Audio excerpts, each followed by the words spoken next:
Making Friends, Part 2. Hacer amigos, segunda parte. Faire nouveaux amis, deuxième partie. Hi, I'm Chelsea from California again. Thanks for coming back for Part 2. Now we'll learn more about making friends in English, Spanish, and Haitian Creole. Vamos a continuar con la segunda parte de nuestro video para aprender a ser amigos en inglés, español y criollo haitiano. ¿Vamos?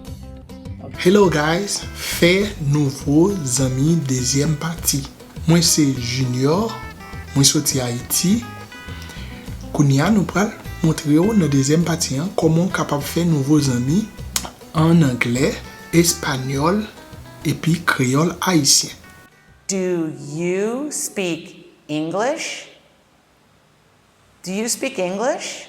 ¿Hablas español? ¿Hablas español? Ou parler créole? Ou parler créole? Yes, I speak a little English. Yes, I speak a little English. Sí, yo hablo un poco de español. Sí, yo hablo un poco de español. Moi parler yon ti kal créole haïtien. Moi parler yon ti kal créole haïtien. Are you hungry? Are you hungry? ¿Ya comiste? ¿Ya comiste? Ou manger déjà? Ou manger déjà? Would you like to eat with me?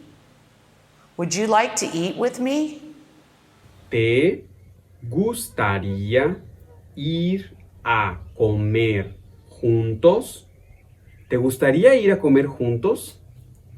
Ou ta remè pour nous al manger ensemble? Ou ta remè pour nous al manger ensemble? What are your favorite foods? What are your favorite foods? ¿Cuáles son tus comidas favoritas? ¿Cuáles son tus comidas favoritas? Qui manger ou pi remè? I like hamburgers, pizza, salad, and fruit. I like hamburgers, pizza, salad, and fruit. Me gustan los tacos, enchiladas y tamales. Me gustan los tacos, enchiladas y tamales. Moi remè lambi pou l'peyi diri kole ak poa. Moi remè lambi pou l'peyi diri kole ak poa. Have you been to the park? Have you been downtown? Have you been to the museum? Have you been to the beach? ¿Conoces el parque? ¿Conoces el centro de la ciudad? ¿Conoces el museo? ¿Conoces la playa? Ou gen tan vizite pak la?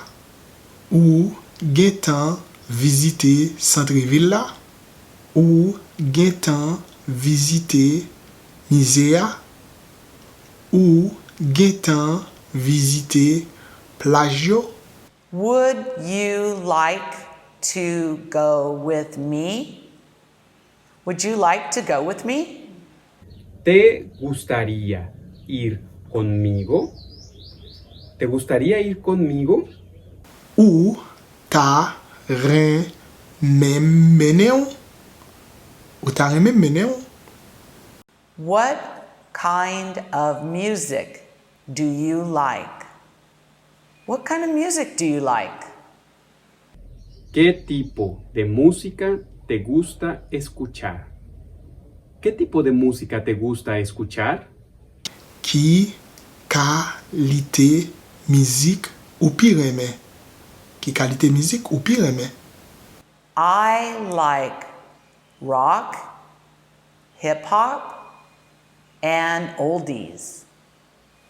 Me gusta la cumbia, la salsa y la bachata. Me gusta la cumbia, la salsa y la bachata.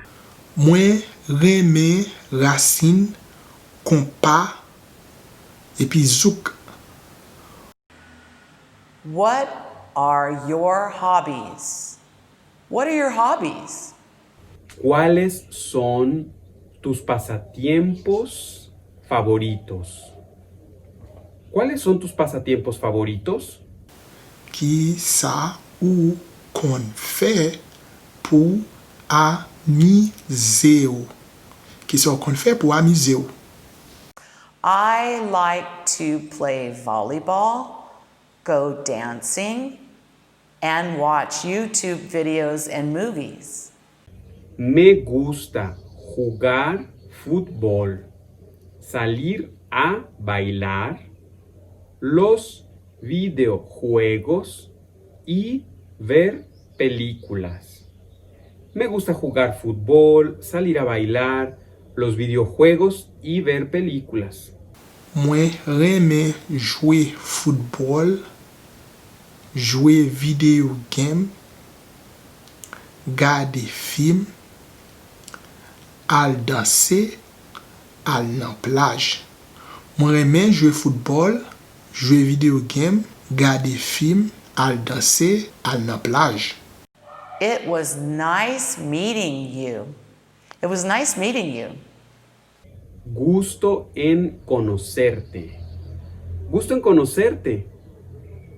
Mwen te kontan rekonet ou. Mwen te kontan rekonet ou. I enjoyed spending time with you. I enjoyed spending time with you. Pasé un buen momento contigo. Pasé un buen momento contigo. Mwen te bien kontan ansam avek ou. Mwen te bien kontan ansam avek ou. Can I see you again? Can I see you again? Nos podemos ver de nuevo. ¿Nos podemos ver de nuevo? Nap kwaze anko. Nap kwaze anko. Thanks for watching parts 1 and 2 of Making Friends in English, Spanish, and Haitian Creole. If you like these videos, you can check out more on our channel, all about Haiti, tout bagay sur Haiti. Thanks, bye-bye. Espero que les haya gustado este video de cómo hacer amigos en inglés, español y criollo haitiano. Si les gustó, suscríbanse al canal, chequen más nuestros videos, que aquí van a poder encontrar más videos sobre Haití, sobre su lengua y sobre su cultura tan apasionante. Hasta la próxima. Si ou te reme video a, tan pri, pa bliye, klike sou like, kite yon komenter, abone a chen YouTube la, epi napre wew pou yon prochen video anko. Bye! Thank you guys!